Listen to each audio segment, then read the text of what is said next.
Tata Motors ने हाल ही में Iveco group का 3.8 बिलियन यूरो का अधिग्रहण करने की घोषणा की है। यह एक बहुत बड़ा कदम है जो न केवल टाटा मोटर्स के लिए बल्कि भारतीय ऑटोमोबाइल उद्योग के लिए भी महत्वपूर्ण है। इवेको ग्रुप, जो कि एक प्रमुख वाणिज्यिक वाहन निर्माता है, अपनी तकनीकी विशेषज्ञता और वैश्विक उपस्थिति के लिए जाना जाता है। इस अधिग्रहण के पीछे का मुख्य उद्देश्य है टाटा मोटर्स की उत्पाद रेंज को और अधिक विविधता देना और वैश्विक बाजार में अपनी स्थिति को मजबूत करना। इवेको के पास ट्रक, बसें और अन्य वाणिज्यिक वाहन बनाने की क्षमता है, जो टाटा मोटर्स के लिए एक बड़ा लाभ साबित हो सकता है। इस अधिग्रहण से टाटा मोटर्स को नई तकनीकों और नवाचारों का लाभ मिलेगा।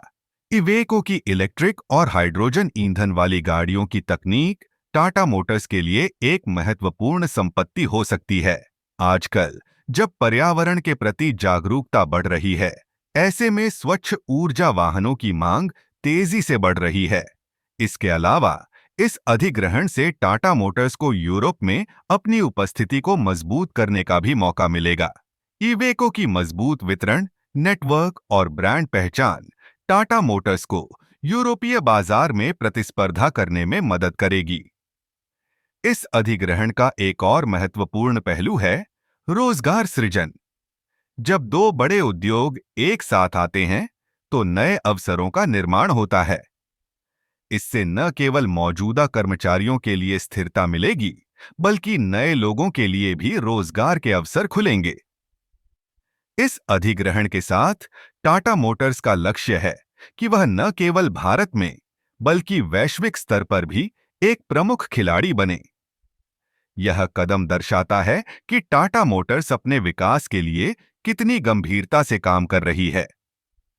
आखिरकार, यह अधिग्रहण टाटा मोटर्स के लिए एक नए युग की शुरुआत हो सकता है।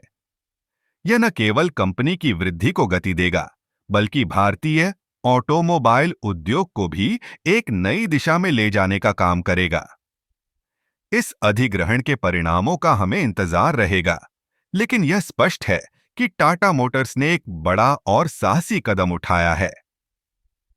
अब देखना यह है कि यह कदम कितनी दूर तक जाता है और टाटा मोटर्स को वैश्विक स्तर पर कितनी सफलता दिलाता है।